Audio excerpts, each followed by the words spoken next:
ಅಕ್ರಮವಾಗಿ ಬಾಂಗ್ಲಾದಿಂದ ಬಂದು ಹುಬ್ಬಳ್ಳಿಗೆ ಬರ್ತಾ ಇದ್ದಾರೆ ಜನ ಅನ್ನುವಂತಹ ಆರೋಪ. ಇದೇ ವಿಚಾರಕ್ಕೆ ಸಂಬಂಧಪಟ್ಟಂತೆ ಸಾವಿರಾರು ಜನರನ್ನ ತಪಾಸಣೆಗೊಳಪಡಿಸಲಾಗಿದೆ. ಅಕ್ರಮ ಬಾಂಗ್ಲಾ ವಲಸಿಗರ ಲಗ್ಗೆ ಆರೋಪ ಹುಬ್ಬಳ್ಳಿಯಲ್ಲಿ ಪೊಲೀಸರಿಂದ ಮುಂದುವರೆದಿದೆ ತಪಾಸಣೆ. ಹೊಸ ಬಸ್ ನಿಲ್ದಾಣದಲ್ಲಿ ದಾಖಲೆಗಳನ್ನು ಪರಿಶೀಲನೆ ಮಾಡುವಂತಹ ಕೆಲಸವನ್ನ ಪೊಲೀಸರು ಮಾಡ್ತಾ ಇದ್ದಾರೆ. ಬಾಂಗ್ಲಾ ನುಸುಳುಕೋರರಿರಬಹುದು ಅಂಥೇಳಿ ತಪಾಸಣೆ ಆಗ್ತಿದೆ. ಪಶ್ಚಿಮ ಬಂಗಾಳದಿಂದ ರೈಲ್ವೆ ಮೂಲಕ ಕಾರ್ಮಿಕರು ಬಂದಿದ್ದಾರಂತೆ. ಹುಬ್ಬಳ್ಳಿಯಿಂದ ಬಸ್ಗಳ ಮೂಲಕ ಬೇರೆ ಬೇರೆ ಕಡೆ ಪ್ರಯಾಣವನ್ನು ಬೆಳೆಸ್ತಾ ಇದ್ರಂತೆ. ಅನುಮಾನ ಬಂದ ಹಿನ್ನೆಲೆಯಲ್ಲಿ ಕಾರ್ಮಿಕರ ದಾಖಲೆಗಳನ್ನು ಪರಿಶೀಲಿಸುವಂತಹ ಕೆಲಸ ಆಗ್ತಾ ಇದೆ. ಸಾವಿರ ಸಂಖ್ಯೆಯಲ್ಲಿ ಜನ ನಿಂತಿರೋದನ್ನು ಗಮನಿಸ್ತಾ ಇದ್ದೀರಿ. ನಾವೆಲ್ಲರೂ ಕೂಡ ಪಶ್ಚಿಮ ಬಂಗಾಳಕ್ಕೆ ಹೋಗಿದ್ವಿ, ವೋಟನ್ನು ಮಾಡಿದ್ವಿ, ಈಗ ಮತ್ತೆ ನಮ್ಮ ಕೆಲಸಗಳಿಗೆ ತೆರಳುತ್ತಾ ಇದ್ದೀವಿ ಅಂಥೇಳಿ ಅಲ್ಲಿ ಬಂದವರು ಹೇಳ್ತಾ ಇದ್ದಾರೆ, ದಾಖಲೆಗಳನ್ನು ತೋರಿಸ್ತಾ ಇದ್ದಾರೆ. ಬಟ್ ಇವರೆಲ್ಲರೂ ಕೂಡ ಅಕ್ರಮ ಬಾಂಗ್ಲಾ ವಲಸಿಗರಿರಬಹುದು. ಪಶ್ಚಿಮ ಬಂಗಾಳದಲ್ಲಿ ಸುವೇಂದು ಅಧಿಕಾರಿ ಸಿಎಂ ಆದ ನಂತರ ಒಂದಿಷ್ಟು ಟಫ್ ರೂಲ್ಸನ್ನು ತರ್ತಾ ಇದ್ದಾರೆ. ಹಾಗಾಗಿ ಪಶ್ಚಿಮ ಬಂಗಾಳದಿಂದ ರಾಜ್ಯದ ಬೇರೆ ಬೇರೆ ಕಡೆ ಹೋಗ್ತಿದ್ದಾರೆ ಅನ್ನುವಂತಹ ಅನುಮಾನ ಗುಮಾನಿ ಇದೆ.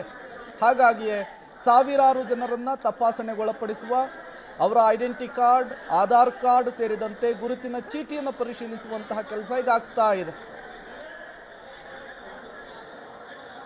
हम लोग पश्चिम बंगाल से आया, हम लोग गोवा में काम करने जा रहे हैं. हम लोग को ಒಂದು ಟ್ರೈನಿಂದ ಬಂದು ಒಂದು 700 ಜನ ಅವ್ರು ಇಳಿದಿದ್ದ ಒಂದು ರಿಕ್ಷಾದೊಳಗೆ ಒಂದು 60-70 ರಿಕ್ಷಾದೊಳಗೆ ಬಂದು ಹೊಸ ಬಸ್ ಸ್ಟ್ಯಾಂಡಿಗೆ ಬಂದರೆ ನಮ್ಮ ಕಾರ್ಯಕರ್ತರು ನೋಡಿ ಫೋನ್ ಮಾಡಿದಾಗ ನಾವೆಲ್ಲ ಹಿಡಿದು ಅವ್ರನ್ನ ತಪಾಸಣೆ ಮಾಡಂತಾರೆ. ಇವ್ರು ಕೇವಲ ಆಧಾರ್ ಕಾರ್ಡ್ ಚೆಕ್ ಮಾಡೋಂತಾರೆ ಪೊಲೀಸರೆಲ್ಲ. ಆಧಾರ್ ಕಾರ್ಡ್ ಎಲ್ಲ ಡುಪ್ಲಿಕೇಟ್ ಅದಾವೆ ನಮ್ಮ ನಿಶ್ಚಿಮಟ್ಟಿಗೆ. ಅವು ಶುದ್ಧವಾದ ಆಧಾರ್ ಕಾರ್ಡ್ ಅಲ್ಲ. ಅದಕ್ಕೆ ನಾವೇನಂತೀವಿ, ಗೆಜೆಟೆಡ್ ಆಫೀಸರ್ ಯಾರನ್ನ ಕರೆಸಿ ಅವ್ರನ್ನ ಕೂಲಂಕಷವಾಗಿ ಚರ್ಚೆ ಮಾಡಬೇಕು, ತಪಾಸಣೆ ಮಾಡಿ ಅವರು ಭಾರತೀಯರ ಅಥವಾ ಬಾಂಗ್ಲಾ. ನಮಗೆ ಅನುಮಾನ ಇರೋದು ಅವ್ರಿಷ್ಟರು ಬಾಂಗ್ಲಾ ನುಸುಳುಕೋರು. ಯಾಕಂದರೆ ಅಲ್ಲಿ SIR ಆಗಿಂದ ಎಲ್ಲ ಕಡೆಯಿಂದ ಹೊರಗೆ ಹಾಕೊಂತಾರೆ, ಅದಕ್ಕೆ ಇಲ್ಲಿ ಬರಾಕೊಂತಾರೆ. ಇಲ್ಲಿ ನಮಗೇನಾಗೈತಿ, ಕಾಂಗ್ರೆಸ್ ಸರ್ಕಾರದ ಇರೋದ್ರಿಂದ ಅವರಿಗೆ ಸುರಕ್ಷಿತವಾದ ಒಂದು ಸ್ಥಳ ಇದು ಕರ್ನಾಟಕ. ಅಂದರೆ ಅದಕ್ಕೆ ಒಂದು 15 ದಿವಸದಿಂದ ಬರಾಕೊಂತಾರೆ. ನಾವು 15 ದಿವಸದಿಂದನೂ ಆಯುಕ್ತರಿಗೆಲ್ಲ ಮನವಿ ಮಾಡ್ಕೊತೀವಿ. ಮನವಿ ಮಾಡಿಕೊಂಡ್ರು ಅವ್ರು ಇದ್ರಿಗೆ ಹಾಕಿಸೋದ್ರು ಸುಮಾರು ಇವರು ತಪಾಸಣೆ ಆಧಾರ್ ಕಾರ್ಡ್ ಹೊಸ ಚೆಕ್ ಮಾಡಂತಾರೆ. ಅವರು ಆಧಾರ್ ಕಾರ್ಡ್ ಮಾಡಿ ಗೊತ್ತಾಗಲ್ಲ, ಆಧಾರ್ ಕಾರ್ಡ್ ಡುಪ್ಲಿಕೇಟ್ ಇರ್ತಾವೆ.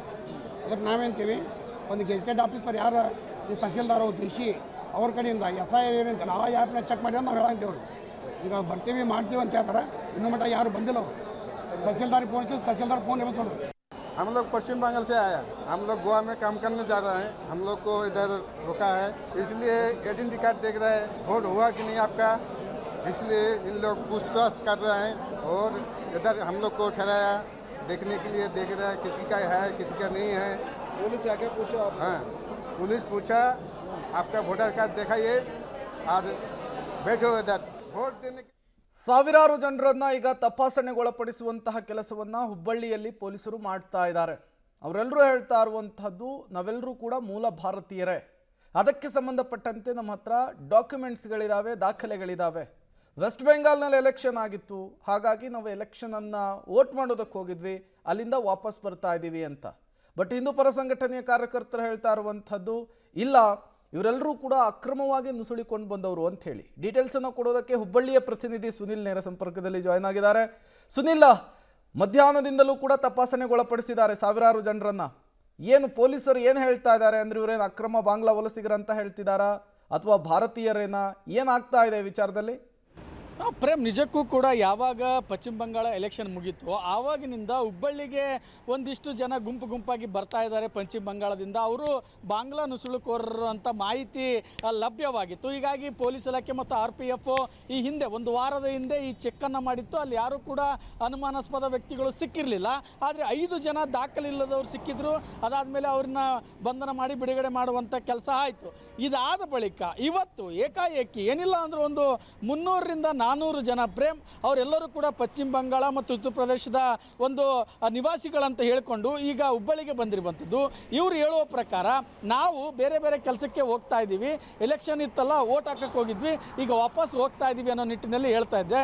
ಇದು ಅನುಮಾನಕ್ಕೆ ಕಾರಣವಾಗಿರುವಂಥದ್ದು. ಹೀಗಾಗಿ ಹಲವಾರು ಹಿಂದೂ ಪರ ಸಂಘಟನೆಗಳು ಇದು ಬಂದ ಪ್ರಶ್ನೆ ಮಾಡ್ತಾ ಇದ್ದಾರೆ, ಹುಬ್ಬಳ್ಳಿಗೆ ಯಾರು ಬೇಕಾದರೂ ಬರ್ಬೋದಾ, ಇವ್ರನ್ನ ಯಾರು ಚೆಕ್ ಮಾಡೋರು ಅಂತ ಹೇಳಿ ಇವತ್ತು ತಾವೇ ಸ್ವತಃ ಯಾರೆಲ್ಲ ಬಸ್ ಸ್ಟ್ಯಾಂಡಿಗೆ ಬರ್ತಾ ಇದ್ದಾರೋ ಅವ್ರನ್ನ ತಪಾಸಣೆ ಮಾಡೋಕ್ಕೆ ಕೇಳಿದ್ರು. ಸೊ ಈ ಮಾಹಿತಿ ತಿಳಿದಂಥ ಪೊಲೀಸರು ಇದು ಯಾವುದೇ ರೀತಿ ಕಾನೂನು ಬಾಹಿರ ಚಟುವಟಿಕೆ ಆಗಬಾರ್ದು, ಕಾನೂನು ಸುವ್ಯವಸ್ಥೆ ಹಾಳಾಗಬಾರ್ದು ಅನ್ನೋ ನಿಟ್ಟಿನಲ್ಲಿ ಇವತ್ತು ತಪಾಸಣೆ ಮಾಡಿದ್ದಾರೆ. ಸೊ ಇವರೆಲ್ಲರೂ ಕೂಡ ಪಶ್ಚಿಮ ಬಂಗಾಳದಿಂದ ಬಂದಂಥವರು ಮತ್ತು ವೋಟರ್ ಐ ಡಿ ಅಲ್ಲಿ ಇದೆ. ಆದರೆ ಇವರ ಆಧಾರ್ ಕಾರ್ಡ್ ಏನಿದೆಯಲ್ಲ ಅದು ಸ್ವಲ್ಪ ಅನುಮಾನಾಸ್ಪದಕ್ಕೆ ಎಡೆ ಮಾಡಿಕೊಟ್ಟಿರುವಂಥದ್ದು. ಹೀಗಾಗಿ ತೀವ್ರ ತಪಾಸಣೆ ನಡೆದಿರುವಂಥದ್ದು ಪ್ರೇಮ್. ಇನ್ನು ಕೆಲವೇ ಗಂಟೆಗಳಲ್ಲಿ ಇವರು ಯಾರು ಏನು ಅನ್ನೋ ಮಾಹಿತಿ ಲಭ್ಯವಾಗ್ತದೆ Prem. Okay, thank you Sunil ತಮ್ಮೆಲ್ಲ ಮಾಹಿತಿಗಾಗಿ.